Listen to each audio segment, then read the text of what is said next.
जम्मू कश्मीर के पुंछ में आतंकी हमले में उत्तराखंड का लाल भी शहीद हुआ है। शहीद बीरेंद्र सिंह चमोली के बमियाला गांव के रहने वाले थे। शहीद बीरेंद्र सिंह 15वीं गढ़वाल राइफल में तैनात थे। शहीद का पार्थिव शरीर आज रुड़की लाया जाएगा।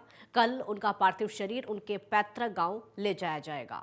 आतंकी हमले में ये उत्तराखंड का लाल शहीद हुआ है। बमियाला गांव के बीरेंद्र सिंह शहीद हो गए हैं। पुंछ में आतंकियों के साथ मुठभेड़ के दौरान ये शहादत हुई।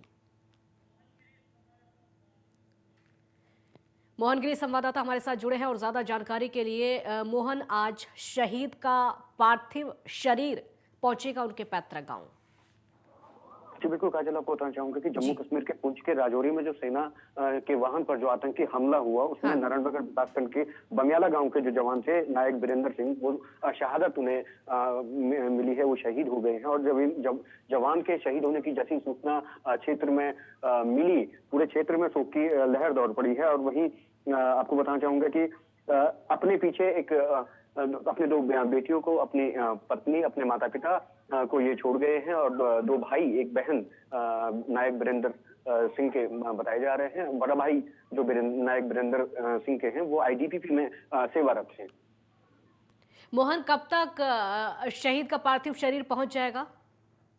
देखिए, आपको बताना चाहूंगा कि अभी तक प्राप्त जानकारी के अनुसार आज शाम तक शहीद बीरेंद्र सिंह का पार्थिव शरीर रुड़की तक लाया जाएगा और कल सुबह तक उनके पैतृक गांव में उनके पार्थिव शरीर को सेना के जवानों द्वारा लाया जाएगा। और कल जो शहीद के परिजन हैं उनका कोई बयान सामने आया हो? कब उनकी आखिरी बार बात हुई थी? अभी तक इस तरीके के कोई भी बयान परिजनों की ओर से नहीं आए हैं। परिजनों का रो रो कर बुरा हाल है। बहुत दुखद खबर ये पूरे क्षेत्र के लिए है कि एक उत्तराखंड का लाल, इस चमोली का लाल इस तरीके से आतंकी हमले का उन्हें शिकार होना पड़ा। आतंकी हमले में शहीद हो गए। पूरे क्षेत्र में कहा जाए तो पूरे क्षेत्र में शोक की लहर इस समय है। शुक्रिया मोहन, इस पूरी जानकारी के लिए बहुत शुक्रिया। तो बमियाला गांव के बीरेंद्र सिंह शहीद हुए और आज शाम तक उनका पार्थिव शरीर उनके पैतृक गांव पहुंचेगा।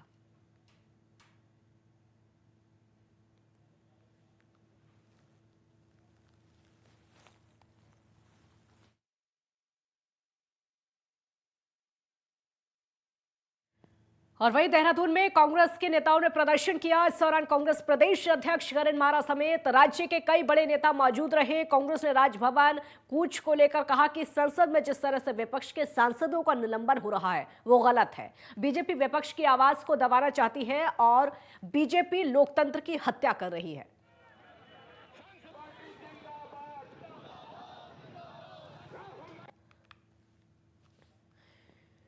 और वहीं हल्द्वानी में भी कांग्रेस ने विपक्षी सांसदों के निलंबन को लेकर विरोध प्रदर्शन किया है। विधायक सुमित हृदेश के नेतृत्व में कार्यकर्ताओं ने एसडीएम दफ्तर के बाहर जोरदार प्रदर्शन किया और सरकार के खिलाफ जमकर नारेबाजी की। इस दौरान उन्होंने सांसदों के निलंबन को लोकतंत्र विरोधी करार दिया है।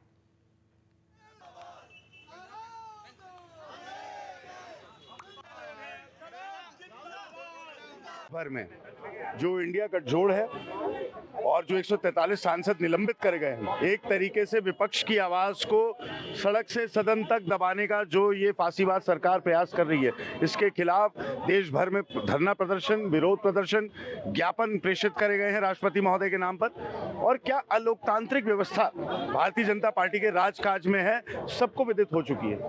सांसदों ने सुरक्षा की जो बहुत भारी चूक हुई उस पर आवाज जब उठाई तो उन्हें निलंबन कर दिया जाता है। विपक्षी सांसदों के निलंबन पर कांग्रेस ने देहरादून में राजभवन कूच किया और वहीं बीजेपी प्रदेश अध्यक्ष महेंद्र भट्ट ने मामले में प्रतिक्रिया दी। उन्होंने सदन में हंगामे के बाद सांसदों के खिलाफ हुई कार्रवाई को उचित करार दिया और उसके अलावा उन्होंने कांग्रेस के प्रदर्शन को राजनीति से प्रेरित करार दिया है। चाहे लोकसभा राज्यसभा हो, वो विधानसभा राज्यसभा अध्यक्ष का दायित्व होता है और इस दायित्व का निर्वहन जो नहीं करता तो अनेकों बार, पहली बार तो हुआ नहीं है कि लोग बाहर निकाले जा रहे हैं। अब ये जानबूझकर, क्योंकि चुनाव आने वाला है, विषय कुछ बचता नहीं है, मुझे भी ऐसा लगा कुछ दिन बाद हो सकता है त्यागपत्र दे दें लोकसभा से, क्योंकि ये माहौल बनाने का प्रयास हो रहा है। क्योंकि जो बच रहे हैं, समाज के कामों से बच रहे हैं। मोदी जी के 3 राज्यों की जीत के बाद बौखलाहट है, बौखलाहट का परिणाम है। दूसरी बात, राज्यसभा के सभापति महोदय का जिस प्रकार से अपमान किया जाता है वो एक संवैधानिक पीठ का अपमान है और मैं कह सकता हूं कि पहले तो उन पर कार्रवाई होनी चाहिए जो संवैधानिक पीठ पर बैठे हुए लोगों के प्रति इस प्रकार का व्यवहार करते हैं। और ये सदन द्वारा जो निर्णय लिए जाते हैं ये सर्वसम्मत निर्णय होते हैं, और कई बार जब व्यक्ति दोषी होता है तो अपने को निर्दोष बताता है, लेकिन निर्णय तो सर्वोपरि है, उस निर्णय का पालन सबको करना चाहिए। बीजेपी प्रदेश अध्यक्ष महेंद्र भट्ट ने राज्य में मूल निवास को लेकर सीएम धामी के फैसले का स्वागत किया है। उन्होंने कहा कि फैसला प्रदेश के मूल निवासियों के हित में लिया गया अच्छा फैसला है। भट्ट ने कहा कि मूल निवास प्रमाण पत्र के संबंध में स्पष्ट निर्देश दिए गए हैं कि अब मूल निवास प्रमाण पत्र धारकों को अब स्थायी प्रमाण पत्र की जरूरत नहीं है। देखिए, कल ही माननीय मुख्यमंत्री जी ने मूल निवास का जो विषय था उस पर ब्रेक लगाया है। मैंने मुख्यमंत्री जी का आभार भी व्यक्त किया है कि स्थायी निवास की आवश्यकता मूल निवासियों का रहने वाली नहीं है। इस विषय पर जो सामाजिक संगठन का आंदोलन कर रहे थे, और ये पहली बार हो रहा है, सामाजिक क्षेत्र से आने वाले विषय का समाधान अगर कोई व्यक्ति कर रहा है तो पुष्कर सिंह धामी जी कर रहे हैं। जो विषय समाज चेतना के आते हैं, इशू नहीं है कांग्रेस के पास, दूसरे दलों के पास, जिसमें बैक सपोर्ट करके सामाजिक संगठनों को इस प्रकार से गुमराह करने का जो प्रयास हो रहा था, उस पर ब्रेक लगाने का पुष्कर धामी जी कर रहे हैं। मैं दावे से कह सकता हूं कि इस निर्णय के बाद सभी उत्तराखंड वासियों में उत्साह का वातावरण है। देहरादून में बीजेपी किसान मोर्चा संकल्प पदयात्रा निकालने जा रही है और 24 दिसंबर को संकल्प यात्रा निकाली जाएगी और यात्रा के जरिए बीजेपी पीएम मोदी को तीसरी बार प्रधानमंत्री बनाने का संकल्प लेगी। किसान मोर्चा के प्रदेश अध्यक्ष जोगिंदर पुंडीर ने एक बार फिर से बीजेपी की बम्पर जीत की उम्मीद जताई। उन्होंने उत्तराखंड की सभी 5 सीटों पर बीजेपी की जीत की उम्मीद जताई है। 24 तारीख को अपने देहरादून महानगर में मोदी है ना, मोदी की गारंटी और अब की बार 400 पार अपने यशस्वी प्रधानमंत्री माननीय नरेंद्र मोदी के नेतृत्व में 2024 में केंद्र में पूर्ण बहुमत की सरकार दोबारा बने और अब की बार 400 पार के नारे को हम सार्थक करें। अपने यशस्वी युवा ऊर्जावान मुख्यमंत्री पुष्कर सिंह धामी जी के नेतृत्व में हम अपनी 5 की 5 लोकसभा ऐतिहासिक रिकॉर्ड वोटों से माननीय नरेंद्र मोदी जी को समर्पित करें। इसी के लिए देहरादून में 24 तारीख को 10 बजे परेड ग्राउंड से सर्वे मैदान तक हमारा युवा, हमारी महिलाएं, आम जनमानस एक संकल्प लेकर चलेंगे कि अब की बार 400 पार और भारतीय जनता पार्टी में जो हमारी देवभूमि उत्तराखंड की 5 लोकसभा सीटें, ये ऐतिहासिक और रिकॉर्ड वोटों से हम माननीय नरेंद्र मोदी जी के नेतृत्व में 400 पार के नारे को सार्थक करने के लिए ये संकल्पित यात्रा है। मैं अपने देहरादून महानगर के और पूरे प्रदेश के सम्मानित क्षेत्रवासियों, प्रदेशवासियों, विशेष रूप से युवा और महिलाओं से और अपने किसान भाइयों से ये निवेदन करता हूं कि इस यात्रा को संकल्पित यात्रा मानते हुए, इसको एक ऐतिहासिक बनाते हुए इसको सफल बनाएं। देवभूमि उत्तराखंड, जहां की संस्कृति भूमि आज भी अपनी पौराणिक संस्कृति को संवारने में कोई कसर नहीं छोड़ रही है, लेकिन पलायन के कारण यहां के अधिकांश गांव दिन प्रतिदिन खाली हो रहे हैं, जिसका प्रमुख कारण है गांव में हाईटेक स्कूलों का अभाव। पर उत्तरकाशी के ढूंगी गांव ने इसका समाधान निकालने के लिए गांव में एक अनोखी परंपरा की शुरुआत की है। गांव में पौराणिक काल से चली आ रही पांडव लीला को नए रूप में सामने लाने के लिए ग्रामीणों ने 9 दिनों तक इस परंपरा की शुरुआत कर दी है।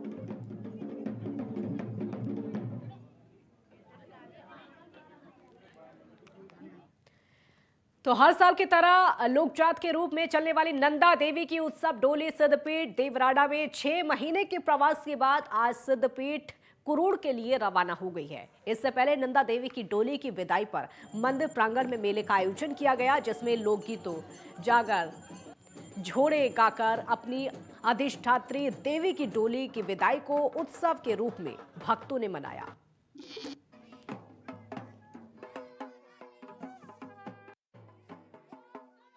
भगवती नंदा देवी जो हमारी जो परंपरा चल के आई है, विदाई है स्वागत। तो विदाई के कार्य जो अब आज विदाई का कार्यक्रम हुआ, वो सभी हमारे जो परगना बधान के लोग हैं, ग्राम सभा देवराड़ा के लोग हैं, जो 14 सियाने लोग हैं, जो परंपरा से जुड़े हुए लोग हैं, उनके द्वारा एक बहुत बड़ा ऐतिहासिक पल है ये। जो आज ये कार्यक्रम कल से जो ये कार्यक्रम चल रहा है, बहुत ऐतिहासिक है। और मैं सभी माँ भक्तों, नंदा देवी भक्तों से वो करता हूँ कि वो आगे भी इस कार्यक्रम को आगे बढ़ाएं और भव्य रूप से बढ़ाएं।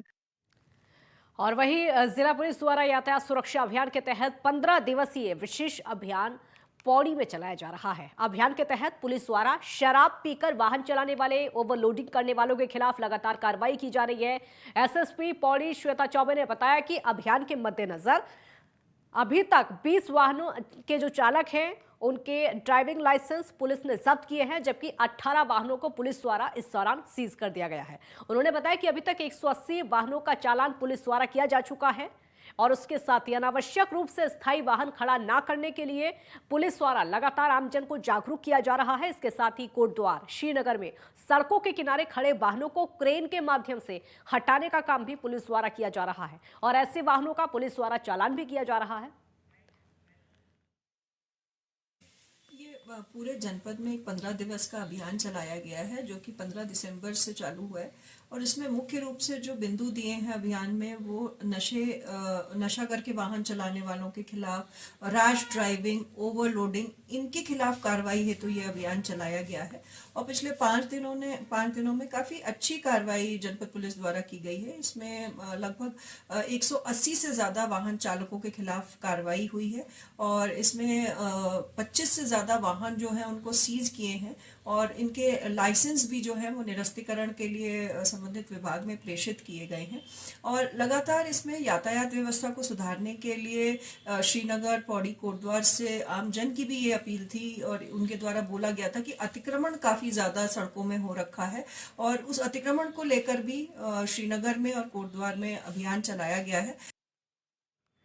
और वहीं शीतकाल में केदारनाथ धाम के कपाट बंद है। धाम के कपाट बंद होने के बाद से द्वितीय चरण के पुनर्निर्माण कार्य प्रगति पर है। बीते दिनों धाम में हुई बर्फबारी के बाद से इन दिनों मौसम खुशनुमा बना हुआ है। धाम में 400 से ज्यादा मजदूर प्रधानमंत्री नरेंद्र मोदी के ड्रीम प्रोजेक्ट के तहत चल रहे पुनर्निर्माण कार्यों पर जुटे हुए हैं। तो आने वाले दिनों में धाम में फिर से बर्फबारी होने की संभावना है। बर्फबारी को देखते हुए सभी कार्य युद्ध स्तर पर जारी हैं। वहीं इन दिनों धाम में मंदिर की सुरक्षा में आईटीबीपी के जवान तैनात हैं।